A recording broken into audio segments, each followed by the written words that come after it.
والنجم إذا هوى ما ضل صاحبكم وما غوى وما ينطق عن الهوى إن هو إلا وحي يوحى.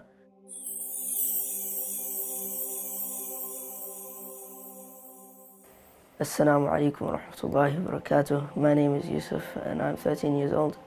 I have studied the Qur'an for 4 years, alhamdulillah, and I have completed the memorization of the Qur'an.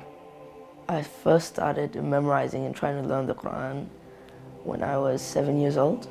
I had no idea how to read or how to even alif ba ta tha. I didn't know anything, and that's when I first met Shaykh al-Kareem. He first started on a part-time basis. He was obviously keen to memorize the Qur'an and would come 1 or 2 days a week, and then eventually he committed himself to the memorization of the Qur'an. And then I decided to step it up a little and start taking the full-time classes at Dar ibn Abbas. And it was the most difficult and most hard journey that I've ever tried to undertake. Many times I just felt like I would never be able to do it, and I thought that I would never actually get there because it's not exactly easy. And every night I would be like in dua, like asking Allah subhanahu wa ta'ala that I can memorize the Quran, But alhamdulillah, like due to Allah's mercy, last year, alhamdulillah, I finished the Quran. My name is Ismail Sutuhi. I'm 14 years old.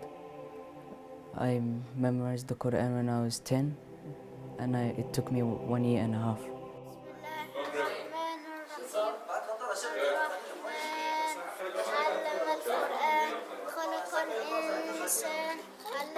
When I first began, I used to not know how to read, and my dad used to read on me, and I used to follow him. We started with Ismail actually when he was 3 years old. Of course, that was Qul Huwa Allahu Ahad, Qul A'udhu Rabbil Falaq, and Al-Fatiha. This where it started, and then we moved to phase 2, where we actually start sitting with him and having a program, and that started when he was 5 years old. And then what was really made a big difference was the start of the Dar al-Qur'an. When I started there, I used to do 1 page every day, and I used to be constant. After that, I increased to 1.5. By the end, I used to memorize 6 pages a day, like toward the end. The students that attend Dar al-Quran, they're all very, very hard workers, alhamdulillah, and they attend 5 days a week from 7 a.m. to 3 p.m. And the program itself is very intense, so they're making a lot of sacrifices and that. They say the time is the top of your wealth, so I have to make most use of it, and doing it in Qur'an, so spent my time on a beneficial thing. I still have friends that I joke with them the right way. Assalamu alaikum wa rahmatullah. My name is Zakaria al-Baba. I'm 15 years old. I've been studying the Qur'an ever since I was 11, and inshallah very soon I'll be finished. How long have you been coming to the Qur'an school, Zakaria? The start of this year. How much have you memorized? 7 juz. 7 juz, mashallah. When a person memorizes the Qur'an, ultimately the first one to benefit from that effort that he puts in is the individual themselves. But also his parents. The Prophet ﷺ told us in a hadith clearly that the parents of the person who memorizes the Qur'an will receive a crown on the Day of Judgment, the brightness of which is stronger than the brightness of the sun. So just thinking how my parents will be rewarded, I'll be thinking like, wow, how would I be rewarded? I wanted to be from the special people of Allah. So when He calls my name, one of His doors come and I read the Qur'an to him. But it doesn't end there, because the Prophet ﷺ also said that the best of you are those who memorize the Qur'an and then go on to teach the Qur'an. And what do you want to do when you grow up, Yusuf? Become a sheikh. You want to become a sheikh, so you're going to memorize all those books behind you?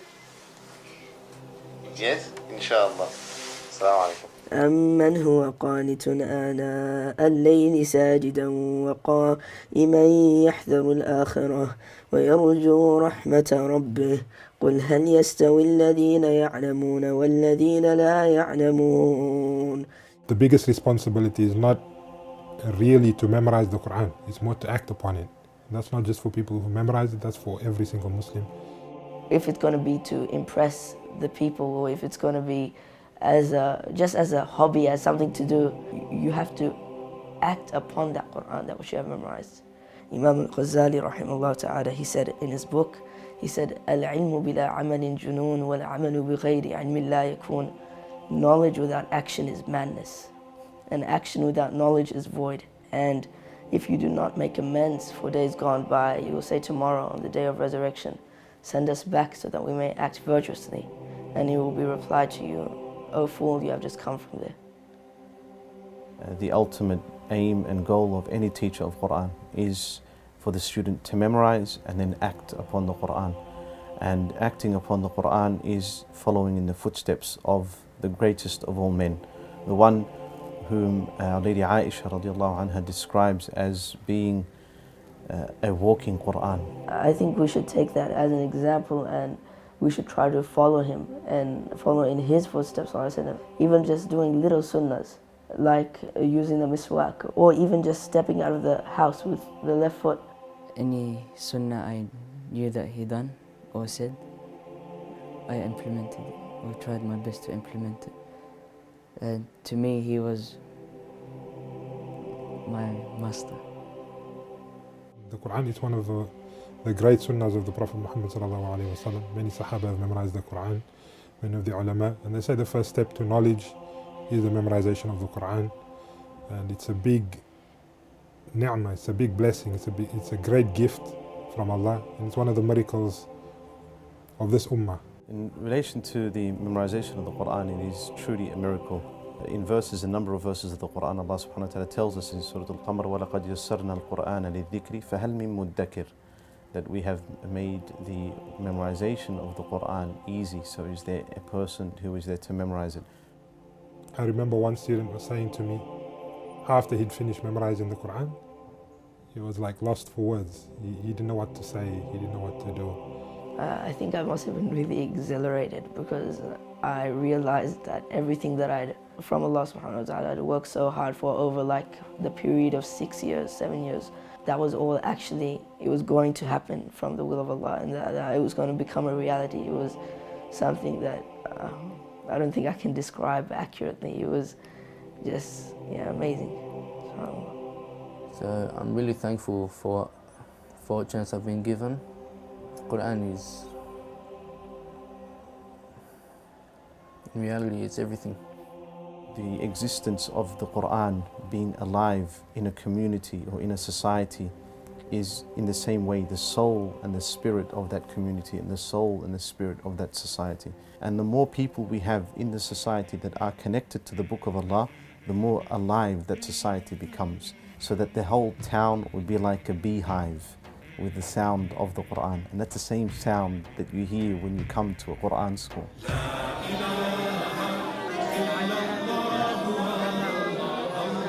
No matter where you go in the world, whether it be in China, whether it be in Africa, whether it be in Asia or in the Middle East, no matter where you go in the world, it is one Qur'an, it is one Mus'haf. And the students in Australia who memorize the Qur'an, it is them continuing on with this great, rich and deep tradition of the Muslim Ummah.